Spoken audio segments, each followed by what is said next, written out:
Salut à toutes, salut à tous, c'est Daily, j'espère que vous allez bien. Bienvenue dans cette nouvelle vidéo. Je sais pas si vous vous souvenez, si vous avez vu ma toute première vidéo sur la chaîne qui s'appelle c'est quoi votre problème avec le basket féminin. Je parlais un petit peu de pourquoi les gens ne regardaient pas le basket féminin. Et aujourd'hui, j'ai envie de me focaliser un petit peu plus sur la WNBA. Et je me suis renseigné, j'ai regardé un petit peu pas mal d'articles pour essayer de trouver des raisons pour lesquelles les gens ne regardent pas la WNBA, que ce soit aux États-Unis, que ce soit à l'international. Donc je vais vous donner un petit peu les raisons principales qui ressortent sur ces points-là. Et on va essayer de voir aussi comment on pourrait améliorer, quels sont les points positifs qui existent déjà. Je pense que parmi ceux qui regarderont cette vidéo, il n'y en a pas beaucoup d'entre vous qui regardent fréquemment la WNBA. On verra que c'est justement très différent entre les États-Unis et l'étranger. On va prendre la France comme exemple. Donc on est parti et je vous explique pourquoi personne ne regarde la WNBA. Let's go. Alors la problématique générale, c'est le manque d'intérêt que va susciter la WNBA. Ça, je pense qu'on est tous au courant. Et vous allez voir qu'il y a 4 raisons qui se démarquent un petit peu.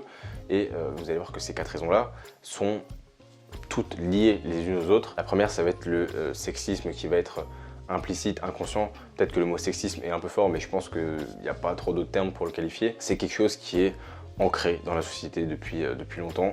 Il y a des choses qui changent petit à petit, c'est très bien, mais ça n'empêche que dans les mentalités, c'est quelque chose qui est là depuis des années. Et si vous demandez à quelqu'un, viens on se regarde un match de basket, on regarde un match de basket masculin ou féminin, dans 95% des cas, ils vont vous dire on regarde un match de basket masculin. Et parce que l'argument qui va ressortir aussi, c'est il y a du show, il y a du spectacle, chose qu'on va pas retrouver chez Body. Mais si vous aimez bien le basket dans son aspect technique et dans la manière dont il est joué, regardez les deux en fait. Et ce qui manque, ça va être juste de franchir en fait ce pas-là, franchir le cap de se dire je vais regarder du basket féminin. Et dans ma dernière vidéo, Elina Siak le disait très bien, ceux qui regardent le basket féminin, il suffit d'une fois et après ils en regardent à nouveau et ils s'y attachent finalement. Et dans cette idée un peu d'égalité homme-femme, on va dire, il y a beaucoup de gens qui pensent que les joueuses ne font que de réclamer une égalité salariale entre les hommes et les femmes. Il y en a certaines qui le réclament, mais ce n'est pas le cas de tout le monde.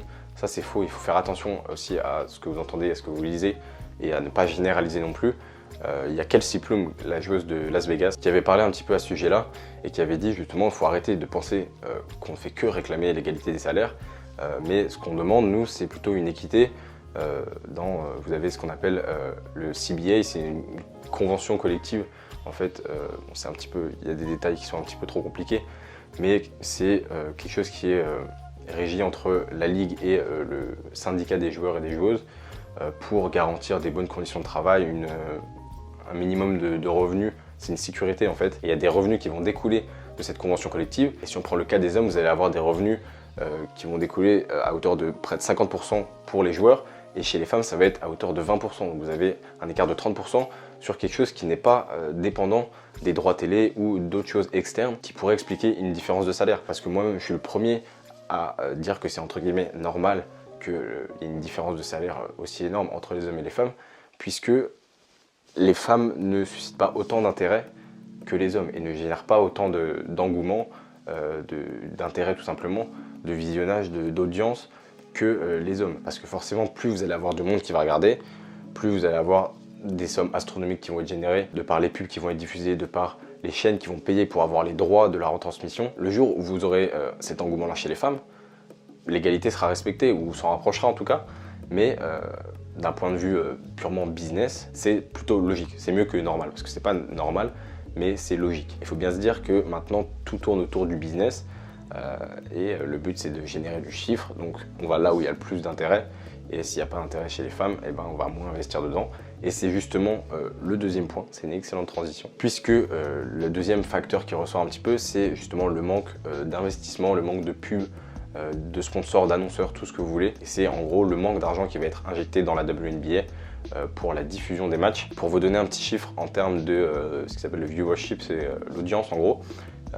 Les finales 2020 WNBA, c'est 540 000 téléspectateurs. Et les finales NBA pour Los Angeles-Miami, si je dis pas de bêtises, c'est quasiment 8 millions de téléspectateurs. Donc vous avez un gap qui est énorme entre les deux audiences. À noter quand même que l'audience pour la WNBA augmente au fil des années, mais vous avez quand même un fossé qui est colossal. Et je vous rappelle que la WNBA est un petit peu régie par la NBA, et Adam Silver, qui est le boss de la NBA, a déclaré que la WNBA avait un problème au niveau de sa stratégie marketing. Je ne sais pas s'il y a vraiment des problèmes, il y a peut-être des points sur lesquels il faut s'améliorer. Et je trouve que la WNBA, par exemple, sur ses réseaux, a une très bonne stratégie. Ils sont à plus d'1 million de followers. C'est très bien pour du basket féminin. Et la stratégie à développer, ça va être surtout de se dire comment on va attirer les gens vers le basket féminin. Peut-être que la stratégie, ça va être d'essayer d'attirer ceux qui sont déjà fans de NBA vers de la WNBA. C'est pas à la même période en plus, donc peut-être qu'il y a du public à aller chercher là.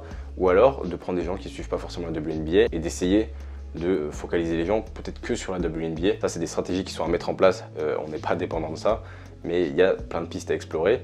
La NBA, c'est vraiment un produit, c'est un gros produit avec plein de petits sous-produits qui sont vendus, et je pense que la WNBA devrait devenir un produit aussi à vendre. Et au niveau marketing, il y a plein de choses à faire parce que vous avez aussi des joueuses qui font vendre. Et d'ailleurs, c'est encore une bonne transition pour le troisième point qui est souvent évoqué, c'est le manque de stars. Alors celles et ceux qui suivent la WNBA régulièrement, oui, il y a des stars, oui, il y a des joueuses qui font plus vendre que d'autres, mais ça reste encore infime par rapport à l'impact que peut avoir un LeBron James, un Kevin Durant, un Kyrie Irving ou tous les autres joueurs que vous voulez. Et là, il y a un autre chiffre qui est intéressant.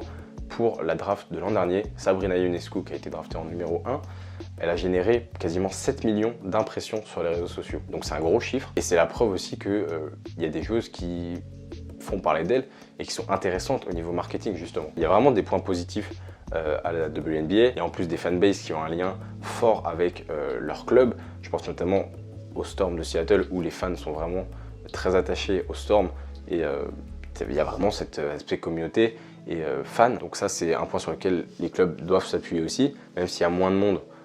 Il peut y avoir moins de monde, mais que le lien soit plus fort, que beaucoup de monde ait un lien un peu plus détaché. Il y a des investissements qui sont réfléchis, qui sont en train de se faire.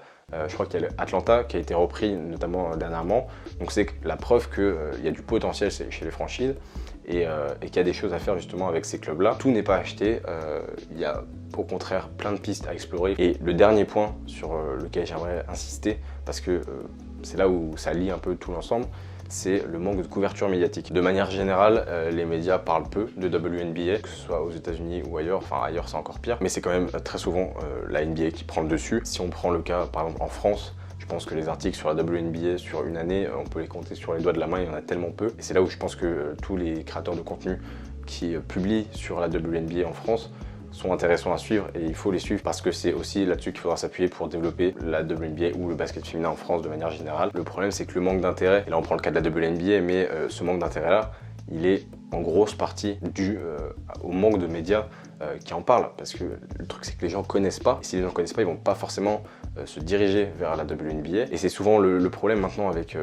tous les réseaux qu'on a, c'est qu'on a tendance à aller vers la facilité. On a besoin d'avoir toute l'information qui nous vient comme ça, sauf que si on nous parle de la WNBA régulièrement, bah peut-être que les gens vont s'y intéresser. En France, je crois qu'il y a eu 2 ou 3 diffusions des matchs de la finale l'an dernier sur Bein Sport 5 ou 6, enfin des chaînes un peu loin, payantes. Donc est-ce qu'il n'y a pas une solution pour diffuser ça, je sais pas, la nuit sur l'équipe ou sur des chaînes gratuites? En fait, c'est pas obligé d'être tous les soirs, mais de temps en temps, ça peut être bien qu'il y ait une diffusion d'un match WNBA qui passe pour que les gens découvrent ce que c'est, simplement. Et j'insiste là-dessus, c'est que vraiment, si vous ne connaissez pas la WNBA, essayez de regarder un match de temps en temps.